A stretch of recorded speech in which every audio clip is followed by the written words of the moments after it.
Good morning students. मैं ज्योति आप सभी का आज की हिंदी कक्षा में स्वागत करती हूँ। आज हमारी पाठ्यपुस्तक की जिस रचना का अध्ययन हम करने वाले हैं उस रचना का नाम है सच हम नहीं, सच तुम नहीं। यह रचना डॉक्टर जगदीश गुप्त जी द्वारा लिखी गई है। इस कविता के कवि अर्थात जगदीश जी गुप्त जी, इनका जन्म 1924 को उत्तर प्रदेश के शाहाबाद में हुआ।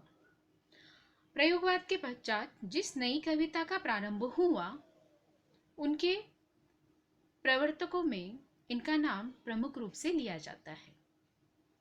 नया कथ्य, नया भाव पक्ष और नए कलेवर की कलात्मक अभिव्यक्ति इनके साहित्य की विशेषताएं रही है। अनेक धार्मिक एवं पौराणिक प्रसंगों को या चरित्रों को इन्होंने नए संदर्भ देने का महत्वपूर्ण साहित्यिक कार्य किया है। नई कविता की परंपरा को आगे बढ़ाने के लिए इन्होंने इसी नाम की एक पत्रिका का प्रकाशन प्रारंभ किया था। गुप्त जी का निधन 2001 में हुआ। इनकी प्रमुख कृतियों में नाव के पांव, शब्ददंश, हिमविद्य, गोपा गौतम ये प्रमुख काव्य संग्रह हैं। इसके अलावा इनका शंबुक यह खंड काव्य भी प्रसिद्ध है। भारतीय कला के पदचिन्ह, नई कविता, स्वरूप और समस्याएं तथा केशवदास यह आलोचनात्मक रचनाएं भी प्रसिद्ध है। जगदीश जी जो है, आज जिस रचना का हम अध्ययन करने वाले हैं उस रचना के माध्यम से हमें नई जो काव्य धारा है उससे परिचित करवाना चाहते हैं। नई कविता क्या है, आपके मन में यह सवाल जरूर उठा होगा। तो हिंदी साहित्य जगत में प्रयोगवाद के बाद हिंदी कविता की जो नवीन धारा विकसित हुई उसे नई कविता कहा जाता है। नए भावबोधों की अभिव्यक्ति के साथ नए मूल्यों और नए शिल्प विधान का अन्वेषण नई कविता की विशेषताएं है। नई कविता का प्रारंभ डॉक्टर जगदीश गुप्त, रामस्वरूप चतुर्वेदी और विजय देव शाही इनके संपादन में प्रकाशित नई कविता पत्रिका से माना जाता है। प्रस्तुत नई कविता में कवि संघर्ष को ही जीवन की सच्चाई मानते हैं। उनके नजरिए से अगर देखा जाए तो उनकी इस रचना का मूल उद्देश्य यही है कि मनुष्य को निरंतर रूप से अपने जीवन में संघर्ष करता रहना चाहिए। उनके नजरिए से देखा जाए तो सच्चा मनुष्य वही होता है जो कठिनाइयों से घबराकर या मुसीबतों से डरकर कभी झुकता नहीं है, कभी रुकता नहीं है या परिस्थितियों के सामने कभी घुटने नहीं टेकता है। कवि के अनुसार ऐसे संघर्षशील मार्ग पर उसके सामने भिन्न भिन्न परिस्थितियां आ सकती हैं। पल भर के लिए उसे सुखपूर्ण जिंदगी भी मिल सकती है या कुछ ही पलों में उसके जीवन में दुख भी आ सकता है। परंतु इंसान को अपनी क्षमताओं की पहचान करके इस रास्ते पे आगे बढ़ना होगा। मनुष्य को इसी बात की सीख देते हुए उन्होंने जो रचना हमारे समक्ष प्रस्तुत की है उस रचना के माध्यम से आज हम जीवन की इसी सच्चाई से परिचित होने वाले हैं। उन्होंने कहा है, सच हम नहीं, सच तुम नहीं, सच हम नहीं, सच तुम नहीं, सच है सतत संघर्ष ही, सच है सतत संघर्ष ही, संघर्ष से हटकर जिए तो क्या जिए हम या कि तुम, संघर्ष से हटकर जिए तो क्या जिए हम या कि तुम, जो नत हुआ वह मृत हुआ, जो वृंत से झरकर कुसुम, जो नत हुआ वह मृत हुआ, जो वृंत से झरकर कुसुम, जो पंथ भूल रुका नहीं, जो हार देख झुका नहीं। जो पंथ भूल रुका नहीं, जो हार देख झुका नहीं, जिसने मरण को भी लिया हो जीत, है जीवन वही। जिसने मरण को भी लिया हो जीत, है जीवन वही। सच हम नहीं, सच तुम नहीं, सच हम नहीं, सच तुम नहीं। जीवन के बारे में उन्होंने कितनी मार्मिकता पूर्ण बात कही है। उनके नजरिए से देखा जाए तो इस दुनिया में चाहे वो फूल हो, पेड़ हो, मनुष्य हो, किसे नहीं झुकना पड़ता है। जीवन में आने वाले हर एक मनुष्य को हर एक परिस्थिति का सामना करना पड़ता है। कवि जगदीश चंद्र गुप्त जी कहते हैं कि सच हम नहीं, सच तुम नहीं। लगातार संघर्ष करने को ही जीवन की सच्चाई माना जाता है। उनके अनुसार सच्चा मनुष्य वही होता है जो कठिनाइयों से कभी नहीं घबराता है या मुसीबतों से डर कर कभी झुकता नहीं है, बल्कि बिना रुके निरंतर रूप से अपनी चाल चलता रहता है। इस मार्ग में कई सारी विषम परिस्थितियां उसके सामने आती हैं।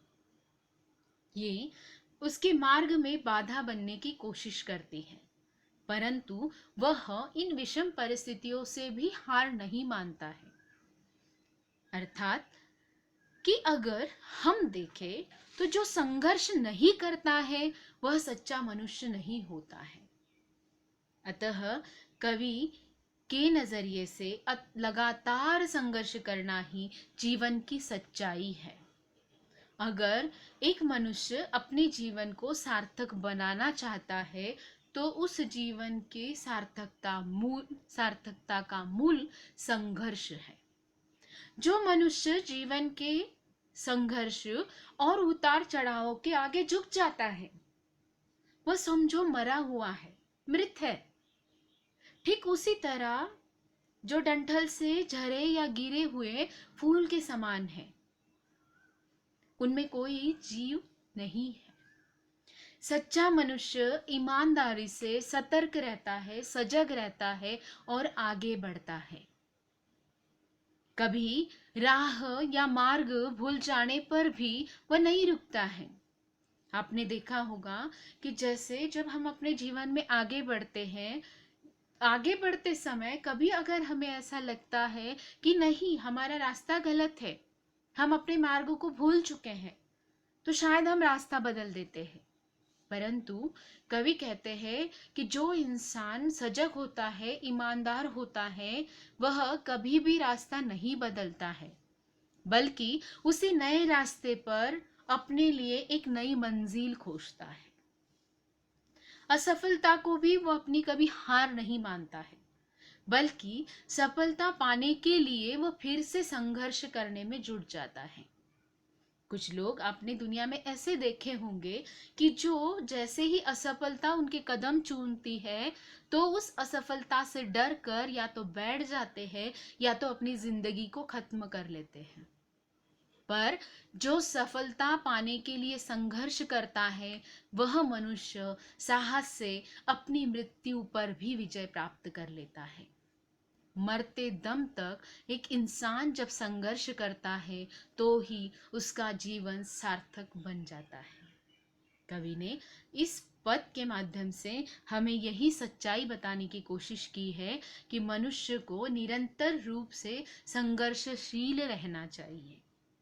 आगे जाके कवि कहते हैं, ऐसा करो जिससे न प्राणों में कहीं जड़ता रहे, ऐसा करो जिससे न प्राणों में कहीं जड़ता रहे, जो है जहां चुपचाप अपने आप से लड़ता रहे। जो है जहां चुपचाप अपने आप से लड़ता रहे, जो भी परिस्थितियां मिले कांटे चुभे कलियां खिले, जो भी परिस्थितियां मिले कांटे चुभे कलियां खिले, टूटे नहीं इंसान बस संदेश यौवन का यही, सच हम नहीं, सच तुम नहीं। टूटे नहीं इंसान बस संदेश यौवन का यही, सच हम नहीं, सच तुम नहीं। कवि ने बड़ी मार्मिकतापूर्ण बात कही है। जैसे कि एक इंसान के जीवन में जो भी परिस्थितियां आती हैं जैसे फूल, छोटे छोटे पौधे, इनका जीवन ही क्यों न ले लो, संघर्ष तो उनको भी करना पड़ता है। केवल अगर मनुष्य यह मानकर चले कि इस दुनिया में संघर्ष मेरे ही हिस्से में आया है, तो ये कतई सच नहीं है। इस धरती पर बिखरे हुए कई सारे छोटे छोटे पौधे भी संघर्ष करते हैं। इसीलिए कवि कहते हैं कि मनुष्य को कुछ ऐसे कार्य करने चाहिए जिससे उनके जीवन में स्थिरता आए, ठहराव न आए। क्योंकि अगर एक बार इंसान रुक जाता है तो वह हमेशा के लिए रुकता है। जीवन अविरत चलने का नाम है। जैसे कि कवि के अनुसार इंसान को हमेशा चलते रहना चाहिए। मनुष्य अगर सदैव चलता रहता है तो वह अपने मार्ग तक, मंजिल तक निश्चित रूप से पहुंच जाता है। मनुष्य को अपनी कठिन तथा विषम परिस्थितियों का सामना करना है, उसे संघर्ष करना है। कहा जाता है कि जवानी में रवानी होती है। यहां भी इस पद में यौवन का यही तो संदेश है। जीवन के मार्ग पर बिना हार माने, बिना हौसला हारे आगे बढ़ते जाना है। हो सकता है कि जब हम इस राह पर आगे बढ़ेंगे तो सारी परिस्थितियां हमें एक जैसी मिलेगी, ऐसा नहीं है। हो सकता है राह में कांटे भी चुभे या कहीं पर कलियां भी खिले। अर्थात कि सुख दुख का एक चक्र मनुष्य जीवन में निरंतर रूप से चलता रहता है। जैसे ही इंसान के जीवन में दुख आता है तो वह उतार होना उसकी जिंदगी में शुरुआत हो जाती है, या जब उसके जीवन में सुख आता है तो वह अपने जीवन में विकास करने लगता है, प्रगति की ओर बढ़ने लगता है। एक इंसान को कभी भी यह कामना नहीं करनी चाहिए कि निरंतर रूप से मेरे जीवन में हमेशा सुख ही आता रहेगा। उसे प्रत्येक परिस्थिति को सहर्ष स्वीकार करना चाहिए और आगे बढ़ते रहना चाहिए। अपने अगले पद में कवि कहते हैं, हमने रचा आओ हमें अब तोड़ दे इस प्यार को। हमने रचा आओ हमें अब तोड़ दे इस प्यार को, यह क्या मिलन मिलना वही जो मोड़ दे मझधार को। हमने रचा आओ हमें अब तोड़ दे इस प्यार को, यह क्या मिलन मिलना वही जो मोड़ दे मझधार को। जो सात फूलों के चले, जो सात फूलों के चले, जो ढाल पाते ही ढले। जो सात फूलों के चले, जो ढाल पाते ही ढले, यह जिंदगी क्या जिंदगी जो सिर्फ पानी सी बही। सच हम नहीं सच तुम नहीं, यह जिंदगी क्या जिंदगी जो सिर्फ पानी सी बही। सच हम नहीं सच तुम नहीं। बिल्कुल वास्तविकता भरी बात उन्होंने कही है। कवि का नजरिया जो है वह इस पद के माध्यम से बिल्कुल स्पष्ट रूप में हमारे सामने आता है। उनका कहना है कि जिस बात को, जिस सृजन को, जिस निर्माण को हमने किया है, जिसकी संरचना हमने की है, हो सकता है कि एक मनुष्य को उससे बेहद लगाव हो। हाँ, लगाव होना भी लाजमी है, क्यों ना हो लगाव।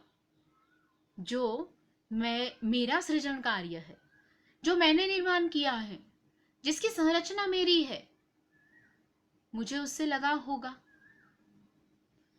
परंतु मनुष्य तो महत्वाकांक्षी है ना। वह जब मोह, माया और प्यार के बंधन से परे होगा, अपनी पुरानी परंपराओं को, परिपाटी को छोड़कर अपने बलबूते पर खड़ा होकर चलेगा, वही अपने लिए कुछ अलग दुनिया का निर्माण कर सकता है। वरना शायद से आपने दुनिया में ऐसे लोग बहुत सारे देखे होंगे कि जो अपने ही बलबूते पर खड़ा न होकर, अपने से पहली पीढ़ी से जो भी उनको प्राप्त होता है उसके बलबूते पर अपने आप को खड़ा करते हैं और सामर्थ्यवान समझते हैं। दुनिया में जो इंसान दूसरों के दम पर खड़ा होता है वह कभी भी सामर्थ्यवान नहीं कहलाता है। छात्रों, ये बात हमेशा ध्यान में रखना कि जो असंभव को भी संभव बनाने की ताकत रखता है वही सच्चा सामर्थ्यवान व्यक्ति होता है। वह मनुष्य पुरातन समय से चली आ रही परिपाटी को, परंपराओं को, रूढ़ियों को ठुकराता है। जो एक लीक चली आ रही है उस लीक से हटकर अपनी क्षमता के अनुसार कार्य करता है। ऐसे इंसान में वह शक्ति मौजूद होती है कि वह अपने बल से, अपने पौरुष से नदी के बीच की शक्तिशाली जलधारा की दिशा को भी बदल देता है, विषम परिस्थितियों को भी अपने अनुकूल बना लेता है। परंतु यदि अगर मान लो कि हमें जीवन में हमेशा फूलों का साथ ही मिला तो हमें कठिनाइयां, मुश्किलें, इनकी पहचान ही नहीं होगी। हमारा जीवन बिल्कुल उस पानी के समान हो जाएगा कि जिस पानी के रास्ते में कोई ढलान नहीं है, कोई रुकावट नहीं है। वह पानी बिना रुकावट के सहज सरल रूप से अपने आप बहता चलता है, अपने ढलान की ओर निकल जाता है।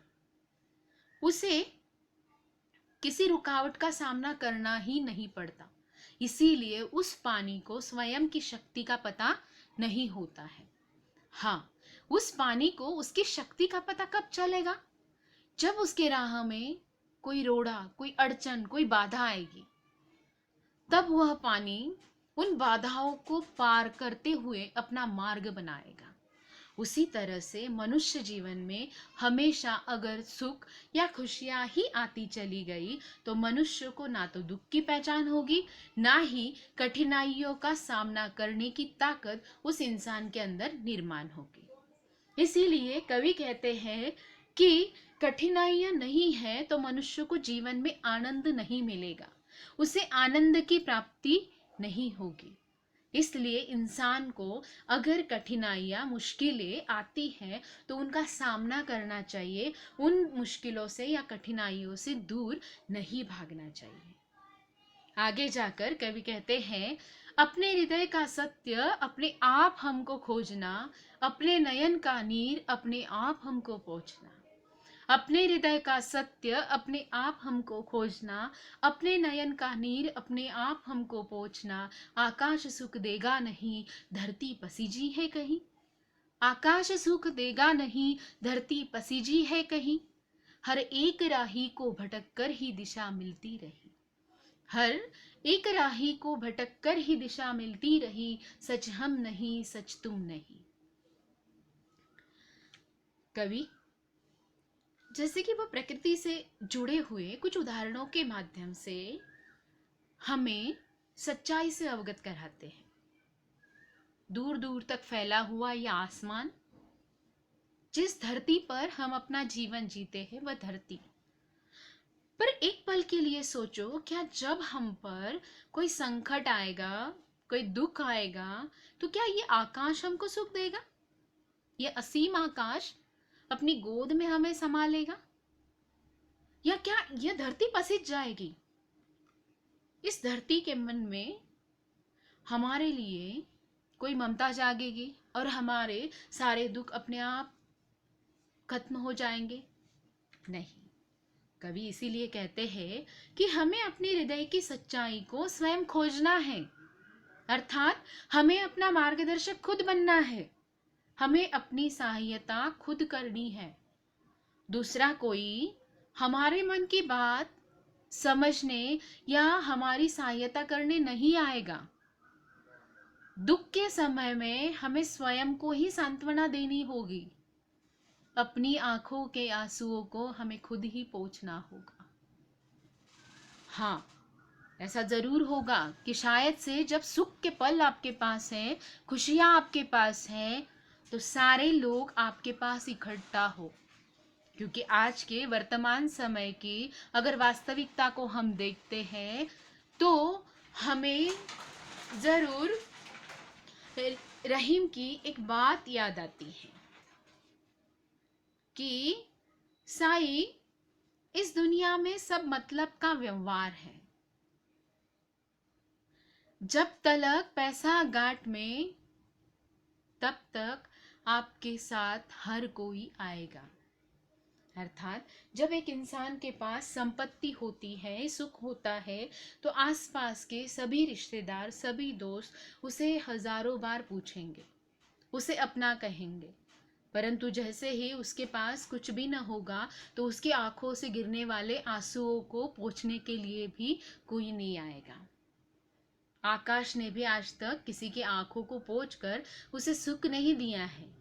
जैसे मैंने कहा कि यह धरती भी किसी के दुख को देखकर पसीजी है कभी, उसी तरह इस दुनिया में कोई भी किसी का शुभचिंतक या सहायक नहीं होता है। इस जीवन में हर व्यक्ति को भटकना पड़ता है, और भटकते रहने से ही हमें हमारी मंजिल प्राप्त होती है। अर्थात भटकना, इसका अर्थ होता है आत्मनिर्भर बनना, और आत्मनिर्भर बनकर खुद के लिए प्रयास करना। हम कभी न कभी तो अपने लक्ष्य की तरफ जाने वाली राह तक पहुंच जाएंगे। अगर आप कोशिश ही नहीं करोगे, आत्मनिर्भर ही नहीं बनोगे, तो क्या खाक आप अपनी मंजिल तक पहुंचोगे? जब आप ऐसे भटकते भटकते अपनी मंजिल तक पहुंचोगे, तो एक अलौकिक आनंद की प्राप्ति आपको होती है, और उस आनंद की प्राप्ति होने के बाद आपको जीवन में और किसी चीज की आवश्यकता नहीं होती है। सहज और आसानी से मिलने वाली चीजों में मजा नहीं आता है दोस्तों। उससे एक अंदरूनी खुशी, जो एक एहसास हमें होना चाहिए, वो आसानी से मिलने वाली चीजों में नहीं होता है। वह खुद के परिश्रम से, खुद के मेहनत से प्राप्त किए गए चीजों में होता है। तो कवि हमें इस पद के माध्यम से यही सीख दे जाते हैं कि एक इंसान को अपने बलबूते पर अपनी लड़ाई लड़नी चाहिए। आदर्श हो सकती नहीं तन और मन की भिन्नता, आदर्श हो सकती नहीं तन और मन की भिन्नता, जब तक बंधी है चेतना, जब तक प्रणय दुख से घना। जब तक बंधी है चेतना, जब तक प्रणय दुख से घना, तब तक न मानूंगा कभी इस राह को ही मैं सही। तब तक न मानूंगा कभी इस राह को ही मैं सही। सच हम नहीं, सच तुम नहीं, सच हम नहीं, सच तुम नहीं। इस प्रकृति में हर कोई जो जन्म लेता है, उसकी मृत्यु निश्चित है। घने से दिखने वाले ये पेड़ प्रकृति की सुंदरता को निखारते हैं, पर कुछ ही पश्चात जैसे ही मौसम बदलता है, परिस्थितियां बदलती है, तो आखिर पत्ते पेड़ से झरते हैं। उसी तरह से कवि कहते हैं कि वह पेड़, जैसे कि मेरे अनुसार वह पेड़ एक कृत्रिम या बनावटी रूप धारण नहीं कर सकता है, उसी तरह से कुछ इंसान ऐसे होते हैं कि जो बनावटी या कृत्रिम मुस्काने से मन के दुख को या व्यथा को छिपाना चाहते हैं, परंतु इस तरह से दुख या व्यथा को छिपाना बेकार है। हमें सच्चाई को सहजता से स्वीकार कर लेना चाहिए, उसे छिपाने की आवश्यकता नहीं है। मनुष्य को अपनी पीड़ा को कभी भी नहीं छुपाना चाहिए। वही मनुष्य श्रेष्ठ होता है जो अपने तन से और मन से अपनी पीड़ा को स्वीकार करता है, अपने दुख को स्वीकार करता है, और सबसे बड़ी बात, अपनी परिस्थितियों का स्वीकार करता है।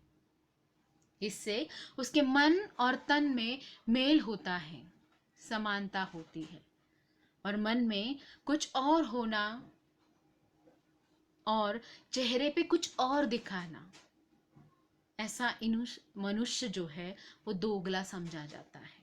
इसीलिए इंसान को इस कटु सत्य को स्वीकार कर लेना चाहिए। उसे कभी भी अपने मन में एक अलग बात और चेहरे पर एक अलग बात नहीं दिखानी चाहिए। उसे ये मान लेना चाहिए कि जब तक मैं जीवित हूं, तब तक मेरा साथी दुख ही दुख है। दुख मनुष्य जीवन का एक अभिन्न अंग है, उसके बिना जीवन संभव नहीं है। फिर भी न जाने मनुष्य सुख पाने की लालसा में सदैव क्यों प्रयासरत रहता है। हमेशा उसे सुख का लालच होता है, जबकि उसे पता है कि मेरे जीवन में दुख आने ही वाला है।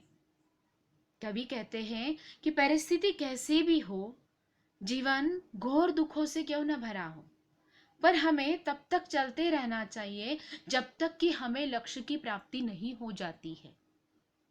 संघर्ष करने वाला इंसान ही अपने जीवन के लक्ष्य को प्राप्त कर सकता है। तो इस कविता के माध्यम से कवि ने कुल मिलाकर हमें यह सीख देने की कोशिश की है कि एक इंसान को अपने जीवन में निरंतर रूप से संघर्ष करते रहना चाहिए। आने वाली विभिन्न परिस्थितियों का सामना सजगता से, सहजता से करना चाहिए, तभी वह अपनी मंजिल को प्राप्त कर सकता है। और सबसे बड़ी बात कि इंसान को केवल मेरे ही जीवन में बेहद ज़्यादा दुख आते हैं, इस भावना को अपने मन से निकाल देना चाहिए और सुख पाने की लालसा को सदैव के लिए खत्म कर देना चाहिए। आशा करती हूँ कि कविता का जो सारांश आपको समझाया गया है वो आप समझे होंगे। धन्यवाद छात्रों। इस लॉकडाउन के दरमियान अपने घर पर बने रही हैं। Stay home, stay safe.